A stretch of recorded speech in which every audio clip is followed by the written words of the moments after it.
Welcome to the webinar on the BCO report on the evaluation of the Government Hubs programme, the Year 3 interim report.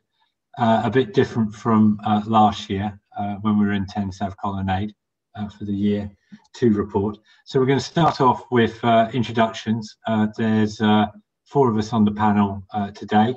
So I'll start off. I'm chairing today, and we'll take us through the Q&A, which I'll say a little bit more about in a second. And I'm Martin Sellar. I'm the Director of Capital Projects and the Government Property Agency, and I'm SRO, so Senior Responsible Owner for the Government Hubs programme. Adam? Good afternoon. My name is Adam Mactavish. I'm a Director at Currie and Brown in our Advisory Services business, and have been leading on the work that we've been doing in the evaluation of the Government Hubs programme since 2016. Excellent. Kate? Hi all, I'm Kate Guthrie. I'm the Deputy Director for Workplace Experience and the Smarter Working Programme Director at the GPA. Excellent. And Stuart? Hi, I'm Stuart Horn, Deputy Director at HMRC. I look after design and user experience. I've worked on the Phase 1 Government Hubs for a fair few years now. Excellent. Okay. So we've got around we've got 17 Government Hubs now announced, with 5 live around the UK, with many more to follow.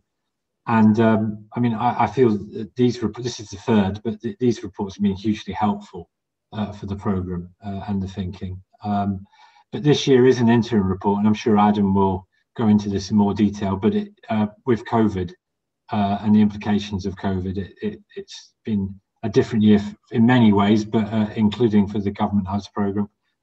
So it is an interim report this year, but very significant implications actually from COVID about the ways that we work and workplace design, which we'll get into.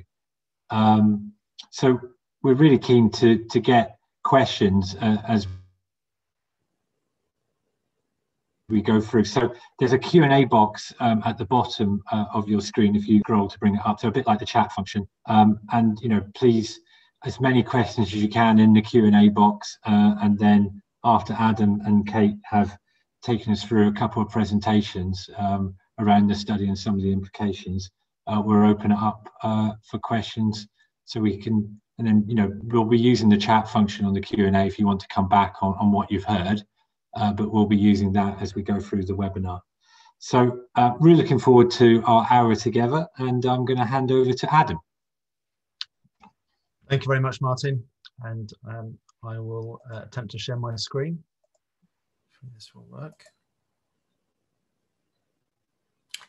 Right, so good afternoon, everybody. And yeah, as Martin says, we're here to talk about the 3rd annual report that we've produced on the evaluation of the Government Hubs programme. And this year it is an interim report. And I think obviously for obvious reasons, the availability of information on people's experience working within the hubs and other data on the hubs programme has been significantly reduced this year compared to our expectations, and that is an inevitable consequence of the way in which we're now working. So what we wanted to do is talk about some work that we had conducted prior to the onset of COVID. So this was December in 2019 and January 2020, and also updates on the hubs programme during the last year, because as Martin says, obviously things haven't stood still, and the changing environment has resulted in a series of changes within the programme, which we would like to talk about as well. I'm going to talk about the topics covered in our interim report, and then Kate's going to talk in more detail about the smart working aspects of the programme, which have really been obviously of significant importance in the last year, so I won't talk in great detail about that aspect.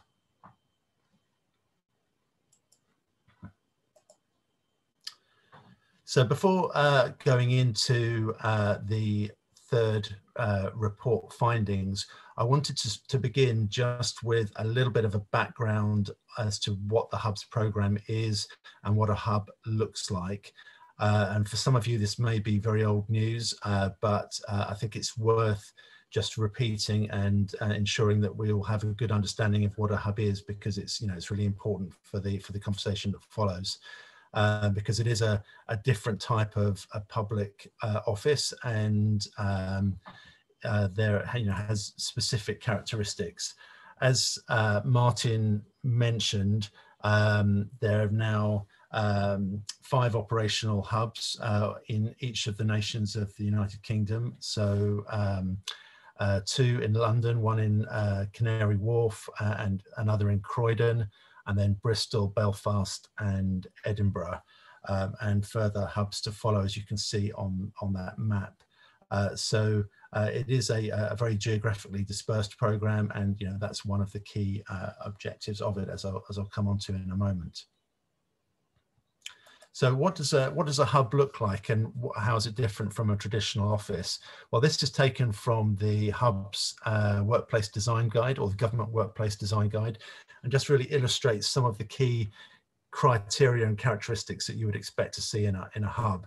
And it's important to be aware that whilst we're primarily talking about the physical infrastructure of a hub, the building and the way in which the building performs, the program itself is broader than that, and really encompasses a different way of working and using that space, and not using that space. So, you know, part of the essence of the program is that people would not be using hubs for all of their work at all times. It's a place that you go to when you need to, and it supports agile and smarter working, and therefore it's important that the associated technology and departmental policies and operational procedures support the effective use of the hub. So these benefits that the hub is aiming to deliver in terms of the way in which people are able to work in them can only really be achieved where there's both that policy and technology support to enable them.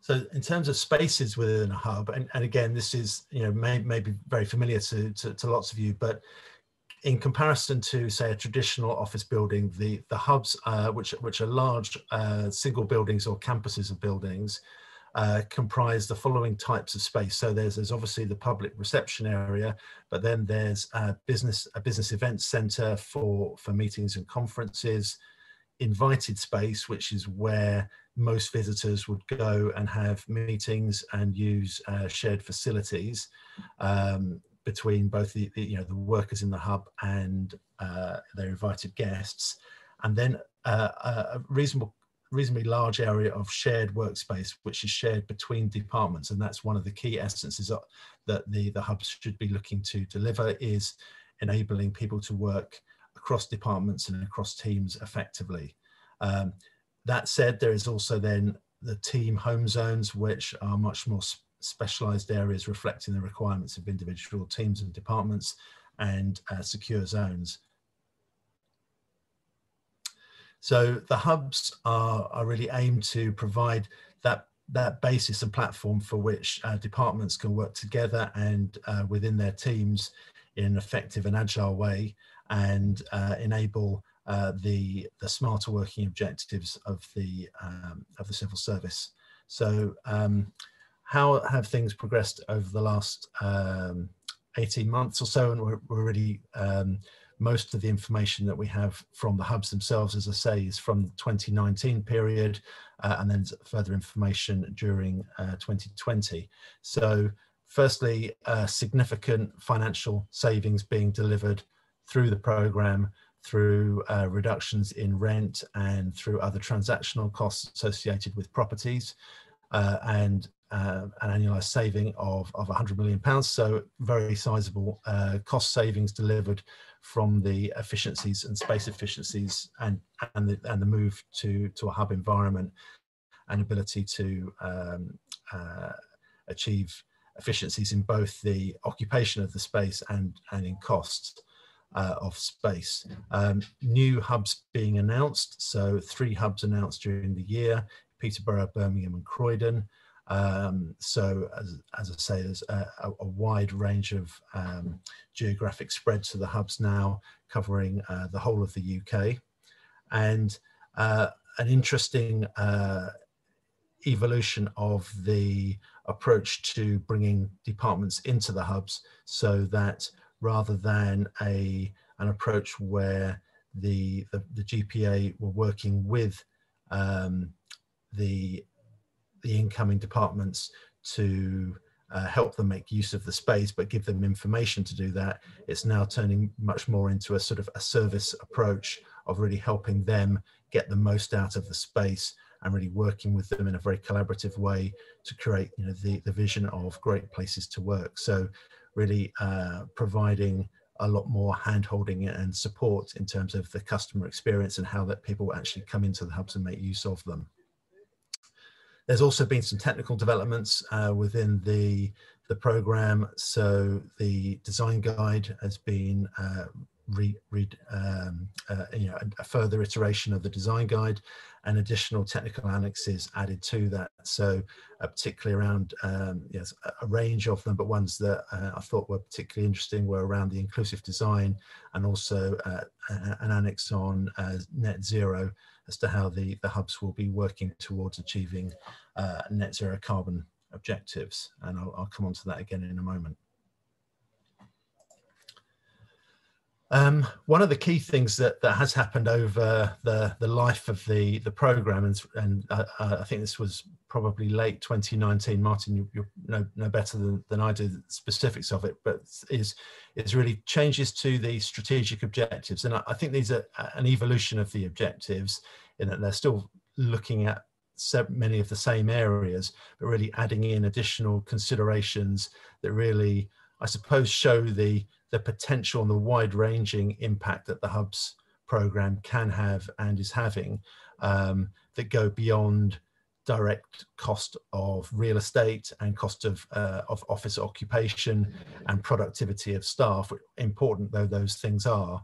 And I suppose from our perspective, these new strategic objectives, which are broader and more have a grander ambition, I suppose, is a good way of putting it, in terms of the impact of the program, in as much as not just looking at the efficiency of space, but actually looking at how the program can contribute to the levelling up agenda and to delivering growth across the UK. And many of the hubs are the largest investments in commercial property in their locations, and really have the potential to trigger significant additional economic activity. So really trying to capture and understand and maximize those benefits, so that both there's a dispersal of civil service activity across the UK in all of the nations of the UK, and those economic benefits being maximized. Really going from looking at recruitment and retention of civil service staff and productivity of those staff to transformation of the civil service. So really seeing that this way of working can deliver very significant changes in efficiencies and benefits that go beyond direct productivity gains or recruitment gains, important though those are. And then adding in the opportunity that this presents to really help the public sector move towards net zero. And we're seeing similar initiatives in, for example, in the hospital improvement program for the health sector. So, you know, it's the level of investment here, if we're to remain on track to achieve our carbon targets, it really is important that these sorts of new buildings are able to demonstrate and lead the way in how that can be achieved. So I just wanted to now talk briefly about some of the feedback that we received. So as I say, this is based on a series of interviews that the project team did with departments occupying the hubs, the London hubs, which were the ones that had been occupied for over 6 months during the time at which we were doing this phase of work. I apologise for the lack of any statistical information or detail. We were hoping to get hold of that information, but obviously the timing and disruption caused by COVID has really made that impossible. But the feedback that we received from all of the departments that we spoke to was really very, very positive about the working environment and their ability to work effectively in that environment. And beyond that positive response, what was nice also to hear was that those who we'd spoken to before they moved into the hub were actually, and who had voiced concerns about being able to do that and being able to get their teams happy in a workplace that was significantly geographically different to where they were working previously, and was a very different working environment. They were very pleasantly surprised, I think was the term that was used, to say that that their concerns hadn't been realised and that their teams were working effectively and were happy in those environments. Particularly the collaborative spaces were being used very extensively, and which meant that a lot of the smaller meeting rooms were, which had been previously used as collaboration spaces, were now being used only for meetings where they were essential, and actually there was greater demand for those collaborative spaces, which is what people had previously been doing in meeting rooms, but perhaps could do more effectively in the collaboration spaces. And a number of departments told us that they'd been able to set up these cross-departmental teams that were, or cross-discipline teams that were able to move for a short period of time into a new area within their demise and work agilely and effectively. And they found that was a really useful aspect of how they could use the space, that they could set up these task teams to go and work together over a period of a few weeks or a few months, get a project completed and then disperse again, which is something they would have struggled to have had the space to do previously. They told us that they were using less space than they had anticipated. Some departments had been able to accommodate significant growth over the time they'd been in the hubs without taking on any additional space, which worked well for them. Others were looking at how they could sublet some of that space, because they were finding that they were able to occupy significantly less space than they had anticipated, and that people were to a certain extent was good for them to be grouped a bit more closely together to create that atmosphere of energy within the space, and therefore they were looking to reduce the amount of space that they used on a regular basis. Importantly, and this was something that had been flagged to us before people moved into the hubs, there was no noticeable impact on staff turnover from the moves, and that's people relocating from central London locations to Canary Wharf, so quite a significant change in location, if not necessarily in travel time, but a very different working environment. And as I say, that there wasn't that feared impact on staff turnover as a consequence. Some other aspects that were flagged to us were around the need for further investigation and looking at some aspects of universal design, and that was something that I think the GPA have looked at in a lot of detail, and have, as I said before, have developed that annex to the design guide, but particularly addressing that aspect. Because of the importance of it, and it was something that was flagged to us, though, that there was a high demand for shared meeting rooms, and there was some difficulty in reserving some of the shared meeting rooms that were shared between departments within the invited space. I suppose on the positive side, that reflects the quality of those meeting rooms and the fact that lots of people wanted to use those because they were good for departmental meetings, potentially bringing people in to the office from outside the hubs themselves to use those rooms, because they were good rooms to be using. But it did put pressure on the availability of those rooms. There's a little bit of feedback around some of the adjacencies, and this is, I think, really just nuances where people found that they were located close to collaboration spaces, and therefore those workstations weren't being used on a regular basis because of noise. But again, you know, that's something that is relatively easily fixed.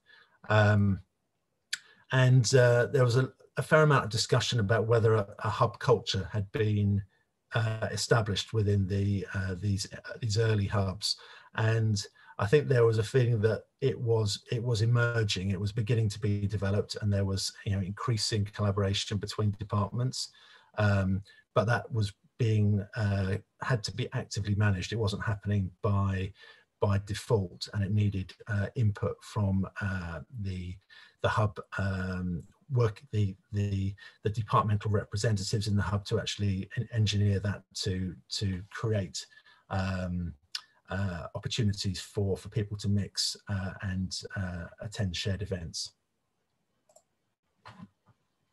The Smarter Working Programme, as I say, I'm not really going to talk in any detail about this, only to say that it was launched a couple of years ago, and the Smarter Working Programme has been engaging with all of the government departments, helping them to progress along a maturity matrix of increasing adoption of smart working. And they, in response to the massive increase in home working in spring of last year, adopted or developed a toolkit to assist with this process. But to say, Kate will talk further about that and some of the solutions that they've been applying there. Just wanted to touch briefly on zero carbon because that's an additional, it's a change to the aspirations of the hub at the outset, and is quite significant in many ways. The technical annex to the design guide makes reference to the UK Green Building Council net zero carbon standard, which covers both construction embodied carbon and operational energy use and the carbon associated with that, and sets some quite challenging targets for new office space with embodied carbon at less than 350 kilograms per meter squared, which should be compared against a typical new building which is not trying to reduce its embodied carbon, might have emissions or embodied carbon emissions of around a ton per meter squared. So really a very substantial reduction from that sort of standard practice benchmark. And similarly, operational energy use and space heat demand targets that are really quite leading edge and reflect the LETI and UK GBC targets, which will be a significant challenge to design teams to achieve. So it'd be really interesting to see how those are adopted and implemented in future hubs. And also interesting to see the inclusion of design for performance as an element of that, meeting that requirement, so that there's a much greater focus on actual in-use performance as opposed to the design performance. So again, it'd be great to see how those standards are implemented. The other aspect I wanted to touch on was on social value, and this is some work that the hubs team asked Symmetrica to do, who are part of Jacobs, and they did some surveys of willingness to pay surveys, where asking what in terms of either a salary sacrifice or a payment people would be prepared to pay to achieve certain outcomes, and we're trying to pick up on some of the wider not easily monetized impacts and benefits of the hubs program. So things like the geographical dispersal of civil service staff away from London and to the whole of the UK, achieving net zero carbon emissions, enabling and supporting smarter working, and preservation and enhancement of the Whitehall area in central London. Quite staggering level of benefit identified. So over 20 years of benefit of £2.8 billion, really illustrating the significant contribution that some of these not easily monetized and non-cashable benefits that these sorts of programs can have, and the potential wider benefits that we should be looking at and thinking about when planning programs that have a very wide and dispersed impact across society. And interesting that the net zero and smarter working elements that were investigated were those that had the largest overall net benefit. So just to summarize what as I say is an interim findings, set of findings for year 3. The feedback has been very, very positive. There are obviously people had suggestions, recommendations, things they would change, but overall that was always prefaced with, this has been a really positive experience and we're able to work very effectively in the hubs. So on that level, delivering against the user's expectations. Continual reference to the benefits of smarter working as enabling them to use the hub effectively, and that the two really do go hand in glove, and without one the other can't, or certainly without the smarter working enabled processes and practices, they wouldn't be able to use the hub in the way that they do. But that the move to the hub really helped them accelerate the adoption of those working practices much more quickly than they might have done otherwise. That being said, there was a feeling that it wasn't a good idea to move to the hub and then adopt smarter working, because that's a lot of changes happening at the same time, and the potential for things to go wrong is quite high. So embedding the smarter working at an earlier stage, and at least 3 months before a move, so that people are comfortable with the processes and the technologies they'd be using before then moving to the new environment, was the suggestion as an effective way of managing that risk. And then I think it's important to realize this is for us, it's we've been looking at this what seems like quite a long time, since 2016. It's still early days from the actual hubs program, and the program continues to refine its thinking about what the hubs can deliver and should deliver, the scope of impact, and that's as it should be, and reflects any of these sorts of large programs that they present. I think it's probably as you get further and further immersed in them, realize the scale of potential impact that they can have, and how those opportunities should always be taken, and hence the additional strategic objectives and the additional ambition that's been added to what the hubs deliver. So I think that's probably enough talking from me, and I'll pass across now to Kate. Thanks, Adam, and good afternoon all. I'm just going to switch. Just going to switch screens, so I'm just going to share my screen one moment. And I'll pop that into present mode, so hopefully everybody will be able to see my screen in a minute. One moment, sorry. Okay. So great to join you here today. As Adam said, I'm going to touch on smarter working and how we're progressing, but then spend probably the next 10 minutes or so just talking about some of our learning from COVID, and how we're applying that to the smarter working programme, and what that's really meaning for some of the design elements of the hubs, and how we are supporting departments in thinking about their own workplace strategies.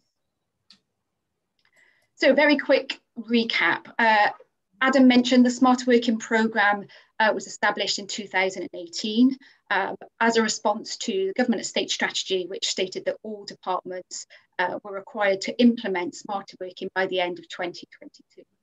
And for us, and I guess across government, we really see smarter working as putting in place all the enablers in terms of technology, workplace, leadership, and the right cultures and behaviours to enable people to work in the places that are right for them and their teams in order to be most effective, most productive, and enable to really support their clients and customers in the best possible way. It's probably really fair to say that the current situation isn't smarter working as we ever intended it to be, but it has accelerated some of the elements of smarter working that we were finding quite challenging, I guess, across government. Adam mentioned it's such a key enabler for the Hubs programme, also the Whitehall Campus programme and the levelling up agenda across government. And some areas have been quite challenging. Technology wasn't always available to everybody when they needed it. Leadership by outputs and results has been a challenge as well. But as I said, COVID has really accelerated some of these aspects. The workplace element that you can see in the bottom right-hand corner has been really important. I think the learning from COVID and as we go on and continue to develop the government hubs is going to be so important. Some of you may have started to hear the term hybrid working, and for us that's all about the place element. So a hybrid between perhaps the office, the home and other spaces is going to be critical. So we need to really think carefully around the workplaces that we're providing and think about why somebody might be going in to use that workplace, what sort of activities they might be doing in the workplace that they may choose not to do at home. So for us, that focus on hybrid and the workplace going forward is going to be so important for our hubs. So what have we learned? Last summer, we undertook a survey. I guess a really important point to take here is that the survey gathered self-reported perceptions. So people's preferences and feedback. Nonetheless, you know, how people are feeling at the moment is so critical for how I guess they're going to continue to feel in the future. And in terms of people-centered design, capturing people's views and understandings about the workplace is so important. So we did a survey in partnership with Leesman. Leesman, during particularly the first lockdown, amended the office-based survey to be a home survey, and the civil service took part in this. A huge number of people for us, so just over, as you can see, 25,000 civil servants responded across 35 departments and agencies. And although you might ask, this is about home working, what does this mean for our offices? Clearly, we can understand from this, if there are things that are working well at home, people may want to continue to deliver those at home. But if there are things that are more challenging, should people be going back into an office when it's safe to do so to deliver those? How can teams come together in offices? And therefore, what does that mean for the government hubs? So is home working for civil servants? Yes, in the main for most people, home working has been working and it continues to work. The survey measured things like productivity. You can see there that people feel that their home environment has enabled them to continue to be productive. 81% have felt that the home environment has enabled them to share amongst their colleagues, and 82% have felt that they have all the right technology to support home working at the moment. And that's quite interesting, given Adam's point, I think, around some of the feedback about making sure we have the right technology in place early on to support people. And I think one of the reasons why many departments were able to shift quite quickly to home working was because of the Smarter Working programme that is in place across government. Many of the factors were already available to people, much of the guidance was available, and it meant a very smooth transition. Leesman use an index called the LMI, so the Leesman Index, and when they do their office survey, if a workplace, and you may be very familiar with this, if a workplace scores more than 70, then they seem to be an excellent workplace that really supports great experiences. They made that for the home working survey, essentially became a home Leesman Index, and again 70 as a score of a great experience within the home workplace. Civil service scored 73.5, so really quite high, and actually higher than, not than the global average for the home working survey, but higher than Leesman's average for the office-based survey. So quite interesting there in terms of why is that average higher at home than in workplaces? What does that mean for how we design and how people work in our workplaces? But clearly there are some areas that aren't working for everybody, or it's been a challenge for some people, particularly around connection, working with others, learning from others. So again, perhaps that's the sort of activities that we need to make sure our workplaces will support well. So how do we compare? Just very quickly, I've mentioned some of these things. The civil service, in terms of experience at home, very similar to the broader public and private sector. Over 125,000 responses so far for policemen. I think even really quite interesting, I've just mentioned on the previous slide, is the dials on the right-hand side show how the home working data compares to the office-based data. And Leesman's responses of just over at that point 700,000 people from across the world have shown that workplace experiences and workplaces haven't supported productivity in the same way that the home has. So we're starting to look into that within the civil service. Why might that happen? And what does that really mean for us when we are thinking about trying to encourage people back into the office for those activities that have been more challenging at home? So what activities might people come back to an office to deliver? And as I said, this is the civil service data. It may vary between organisations. The way you read this chart is that the activities down the left-hand side are the activities within the Leesman survey. The length of the bar is how important individuals have said those activities are to them in delivering their work. And then the different colours within the bar show how well the home has supported those activities. And as I said, although this was a home-based survey, it tells us some really interesting things in terms of the workplace. And I've highlighted a few here. So individual focused work, which is desk-based. Now, you can see this is really well supported at home, but actually it's the highest or the most important activity to civil servants. And we know that some people have found it difficult to work at home, and we equally know that some roles mean that home working is just not possible, that they need to be in an office. And so for us, I think there's always going to need to be a need for desks, traditional desking, task focus, work settings. Equally, relaxing and taking a break. So it seems like a strange one, perhaps, to go into an office to deliver, but perhaps it reflects the fact that our homes aren't set up for this sort of activity. There's perhaps not enough variety within our home work settings to enable people to take a break in the right sort of place. So perhaps the variety of work settings that we have in our hubs is a good place to support that activity.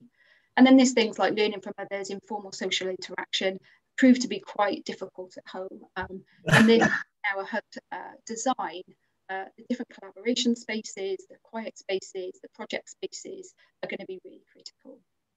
And then there's a whole box towards the bottom, which, although they're not as important to people as some of the activities higher up, they're still clearly important to some people. They're very difficult, some of those, to undertake at home, and therefore we need to make sure that our office spaces are catering for those activities. Has role complexity made a difference in homework experience? And the answer is yes. And role complexity is about the number of those 21 activities that I've just shown you, how many of those people deliver on a day-to-day basis. What we found from our data was the more complex the role, the more difficult, the more challenging the time at home. Again, therefore, perhaps means that those with more complex roles, and in our case, the more senior the grade as well, the more complex the role. It might be that on occasions then they will be going into the office to deliver those particular activities. And if the more complex the role, the more variety of work settings we'll need. So we need to make sure that we're providing those within our homes. Work setting at home, will this make a difference? And for us, yes, it has. Direct correlation between those that have dedicated private space at home having a better experience than those that are perhaps working at their dining room table, which sounds like completely common sense. But again, it may be that those that with the poorer experience at home, we'll see to start to come back to the office more than those with much more private space, acoustic privacy in their home. Demographics, has this played a big part in experiences at home? We didn't really find any specific demographic links, but what we did find was those in London are less likely to have that dedicated space that I've just talked about. And so from a hub's perspective, I guess, as we're starting to level out, as we're starting to provide great places to work within the regions, as we start, I guess, to see roles move away from London through the Places for Growth programme, I think it supports this data and actually hopefully for those that will continue to work from home in the regions, they will have in the main perhaps better workplaces. And then this is really key. So how do people want to work in the future? And this is key in terms of our occupancy assumptions for hubs. So pre-COVID, people worked 1 day a week per home on average. Post-COVID, the preference is for 3 days per week at home. And that really, already we've started to use that data, I guess, in terms of our occupancy assumptions within our hubs. And we'll start to look to provide spaces and work settings for up to 50% of an organisation within a hub. Of course, we don't know, whether post-COVID we'll start to see that increase or not. But through things like occupancy sensors and management, we'll be able to test this over time. Is 50% the right sort of provision to be provided? So what does this all mean? Clearly, we're starting to really build our data within GPA and across government in terms of the types of activities people deliver and what that means in terms of our workplace design. Quite an interesting model on the right-hand side, which has come from Leesman, which basically looks at, and I would say I don't know whether it's the same for you, lots of the conversations we're having is workplaces now must be about collaboration, about social engagement. This model is quite interesting though, because if we provide spaces for those types of collaborative activities, but don't think about that individual space and the individual tasks, then our workplaces will become obstructors to great workplace experience. If we focus on just the individual, then we're not obstructing great experience, we're perhaps enabling it. And that's particularly important for the civil service when, individual focused work was the most important activity to people. But if we focus on a good balance between both collaborative activities and individual activities, then our workplaces will become a catalyst for great experience. And I think there was a question from Bridget around sort of how do you, what is that, the right balance between collaborative and individual spaces. I think at the moment we're using our data, and I'll give you an example now. I don't think there is a magic formula at the moment. We've used our data from the Leesman survey on one of our particular buildings at the moment in Westminster. And you can see here that we've moved from a traditional basis of 439 desks and very limited number of other sort of collaborative spaces to just before COVID, reducing the number of desks down and increasing the different informal collaborative spaces. And then as a post-COVID hybrid model, where again, we've reduced the desks down further, increased the number of different informal and collaborative spaces. Overall, that's actually increased our number of work settings that are available and increased the size of the desks as well, without sort of detriment to individuals, but it's really given people that great variety. Now, whether we've got that balance right, we won't know until we started to move people into that space, until we started to look at occupancy data, and until we start to really understand how people are using that space. But that's the sort of proportions that we are using at the moment, based on the Leesman data, based on the activities those individuals are delivering and how often we feel those individuals will be returning to an office. That's all I wanted to say, really. All of that completely needs to be underpinned by smarter working, by the right team behaviours, by the right leadership, and ensuring that communities, cohesion, collaboration amongst teams, amongst organisations, it is really critical. That's it for me, Martin. Brilliant. Thank you. Thanks, Adam. Thanks, Kate. Right, so we've had, I've got 10 queries on the Q&A that left unanswered, and we've got 12 minutes to go. So slightly quick fire, but I'll line up the panel to answer them. So a few of them I think I'll cover. So the first one was from Jeff Taylor, asking if the saving that was mentioned by Adam up front was a real saving. So, I mean, the benefits from the Hubs programme are, at the core of it, there's a very real saving. There's a state cost savings from the consolidation and the improved ways of working in the hub, meaning you needed less space. and the great deals, obviously, that government is striking. So that is at the heart of the saving. But yeah, there are productivity benefits and social value benefits that, as ever, are more difficult to quantify, and what you might call softer benefits. But there are hard benefits at the core of this that more than outweigh the investment that's going in. So a great sort of business case for great places to work. Adrian Burton was asking, where do we draw the line on a great place to work?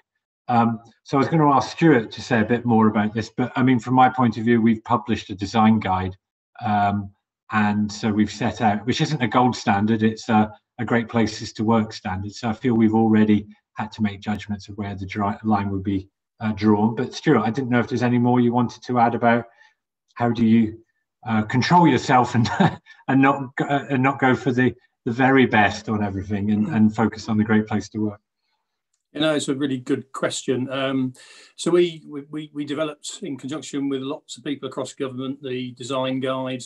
We believe it will create great places to work as it stands now. I think inevitably over time, the parameters will change and there'll be a few more tweaks and things we can do. But I think we've achieved quite a lot. But I mean, the bottom line is we don't have a bottomless piggy bank. So we are funded as a programme to deliver buildings to a certain standard.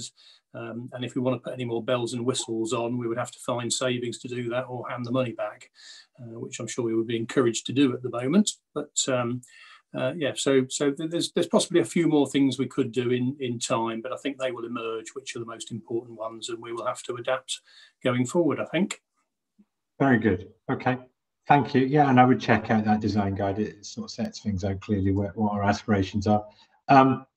Peter Williams asked about the transition of staff from the office to the hub, and Adam talked about getting people ready for smarter working. So, Kate, I didn't know if you wanted to add any more on that.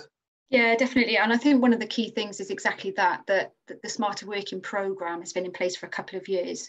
And we wanted to make sure that, you know, people, I guess, had got used to smarter working. It was fully embedded within all parts of the organisation, from, you know, leadership and the strategy all the way down to, you know, the individuals within the organisation. So I think there has been some time already, and there will be before people move into a hub. I think the other thing as well is we've created a customer experience framework, which is really focused on people as they transition to hubs. And that goes from things like how we educate people through smarter working, about how they use workspaces that are available to them, how we excite people, you know, and I think that's really critical. It's a big change for people, but actually they can see it's something that's going to be great for them, for their teams, for their work. Would be fantastic. We also do a lot on community, so how we build the community within the hub. So each hub will have a community manager. Each organisation going into the hub has a community lead.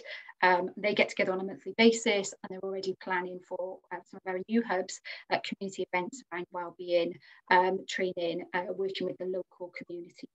And then it's sort of, you know, discovery, so Leesman surveys, understanding how people work, what workplaces will be right for them, preparing through induction sessions, induction videos, different workshops, and then reviewing. So once people have moved in, understanding what worked well, what sort of workplaces work for them, how we can constantly improve. So I think lots of education, lots of trying to excite people, but also understanding how the space is working well for people and what we can do to continuously improve that. Very good. Thank you, Kate. Alex Munro asked about the GPA's net zero ambition. So for hubs, very much our ambition is going forward for hubs to be net zero wherever possible. For the office estate as a whole, the GPA is targeting is to hit the government's target for a 50% reduction in emissions from the government estate as a whole. We're targeting to do that in offices by 2025 against a target of 2032. And that starts with investment this year and further investment through SR20 next year. So a range of interventions that will achieve that. So that's across the estate as a whole. But obviously in hubs, we're looking for those to very much lead the way, as Adam mentioned. Jill Pritchard asked about inclusive design, and I I mean, within the budgets we've got. Stuart, I wondered if you want to say a bit more about the great work that's gone on there, I think, on inclusive design. Yeah, no, I mean, it's something we're sort of quite proud of in terms of what we've managed to achieve within Hubs Phase 1 in this space. And really, we've pieced together a lot of good existing standards that were already out there and just sort of really tried to deliver on those. So, yeah, there's obviously the building regs was the bare standard sort of minimum, which, you know, we did find that sometimes in developments, they don't always get delivered as fully as they might. So that was a challenge for us in some instances. But layered onto that is the BS 8300, both the original version and the updated version in 2018. So largely, the inclusive design guide is based on those with some extras on top, which we felt were important that didn't cover it. And genuinely, this is about inclusion, not just accessibility in a physical sense. This is about helping people to feel included in the workspace and be able to do their best possible work and be as productive as possible. So we have picked up some recognition as a programme for this. The Construction Industry Council, if I'm allowed to mention them, have endorsed the programme in terms of its approach on inclusive design, and we've been accredited in that space. And more recently, at the end of last year, a recently opened hub in Edinburgh as a building, and we're looking to do this in all our locations that we're delivering, achieved recognition for its inclusive design. So we take great sort of pride and stock in it. Very good. Okay, thank you. So conscious of time, got 5 minutes to go. I'll handle the next two or three. So Peter Williams asked about utilisation. So it was mentioned by Adam around the 60% assumption of folk being in the office at any given time pre-COVID. So at the moment, our assumption, working assumption is post-COVID that will be around 50%. But it is something that we're going to have to see where we get to. It very much depends on the ways of working, as Kate described within the departments, but also what we learn from abroad and elsewhere in the UK. But at the moment, that's where we are. But clearly, the choices and the way that people work could change even more dramatically than that post-COVID.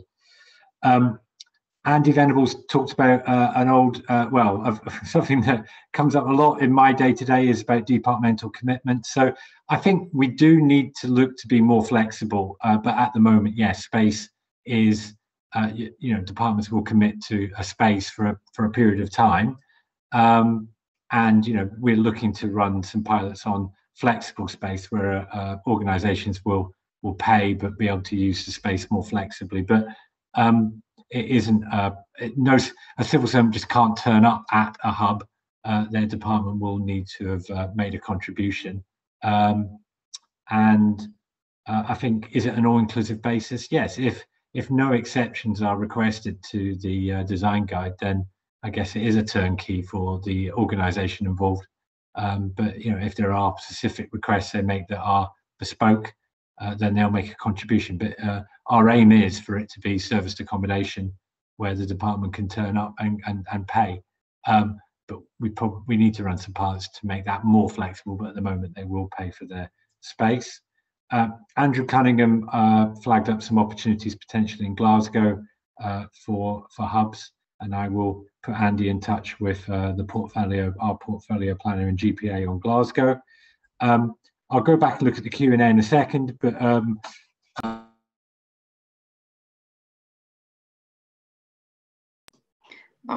Martin, you've gone on to mute, I think. Oh, sorry.